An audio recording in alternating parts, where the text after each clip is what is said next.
False alarm. Okay, no problem. Okay, so again, continuing, we'll talk about a couple of specific kinds of stories and things that we've experienced, and then move into more structured Q&A. But again, please interrupt me anytime throughout. Okay.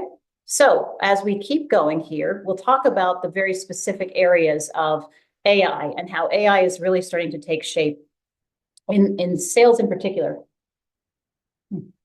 So insights, right? Having predictive insights in terms of, any steps that you are taking in the pursuit of new clients, in influence in the market, any of the things that you need to be able to do. Predictive is where we all started, right? I think we all remember the days of, texts that would allow us to get the next word, right? And we still are in that world, but it was pretty rough when we got started.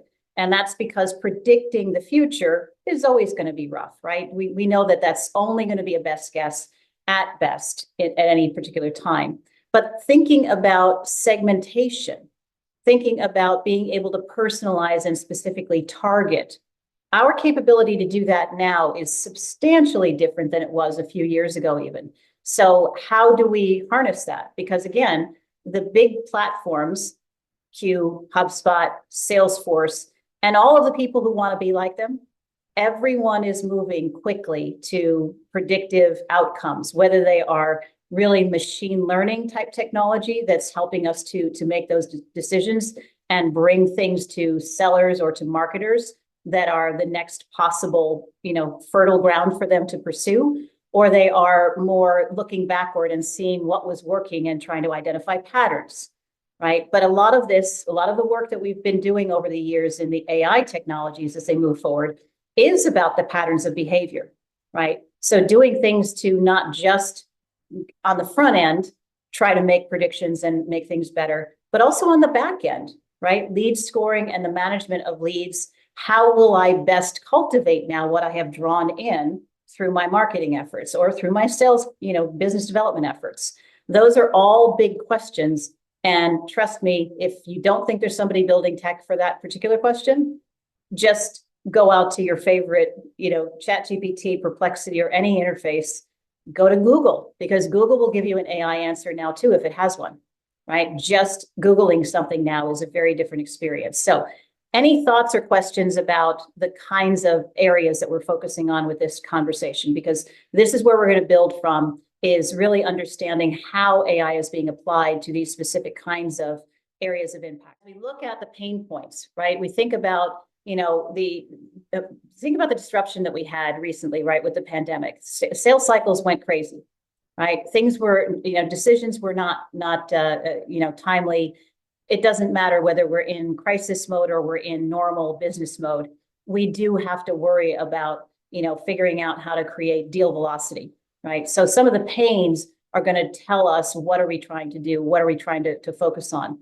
Missing the revenue opportunities because you don't recognize what the opportunities are. Those are very big problems that we have today. Figuring out how to bridge the gap, right? And close some of those sales cycles faster. Figure out how we identify more of those opportunities. That's a very careful orchestration, though, of goals, key performance indicators, processes. Handoffs is just one part of a process flow.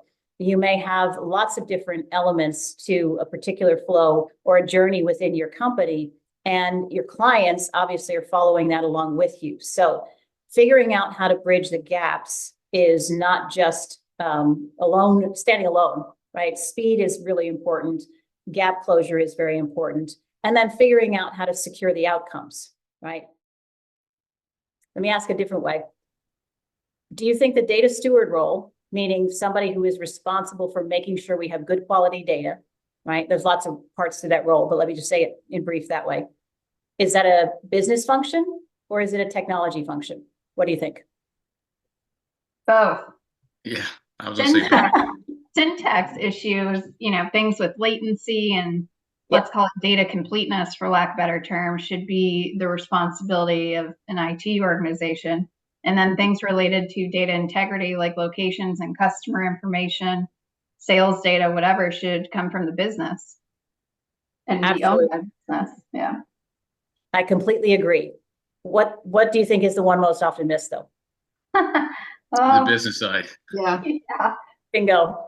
It's the business side. Absolutely. So when you're talking about the quality of your data and having enough customer data to create predictive analysis, that's hard, right? You can't predict the future unless you have a lot of experience in what it is that you're talking about, right? Or maybe some people think they can, I don't know, but when you as a human do the same thing, you're usually wanting to have a little bit of input, right? To be able to make a credible response and a credible prediction. Data is no different. But if you miss that stewardship on the business side, all bets are off because you have incomplete data, and the people who need it the most, that it serves the best, will be missing the data. So it's a team sport, and it really has to be practiced as such. Personalized recommendations then, with the kind of analysis as possible. And we can lean on AI and AI models to help us now. AI has learned a lot about humans and about human behavior. And so it is much more possible today than it was yesterday or the day before or the day before. Every day, there's new technology and new capability in this space. So again, think about that, and we'll kind of prioritize. I think predictive is part of what I'm hearing you say. So I'm thinking that that's one of the things that we want to unearth when we talk about a what if scenario going forward. Does that make sense? More enhanced is this personalization.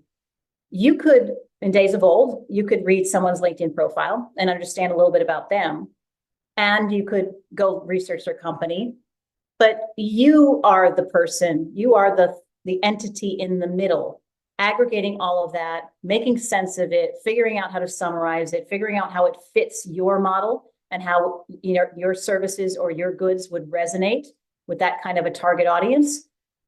AI is so much better at that than any of us ever have been as individuals.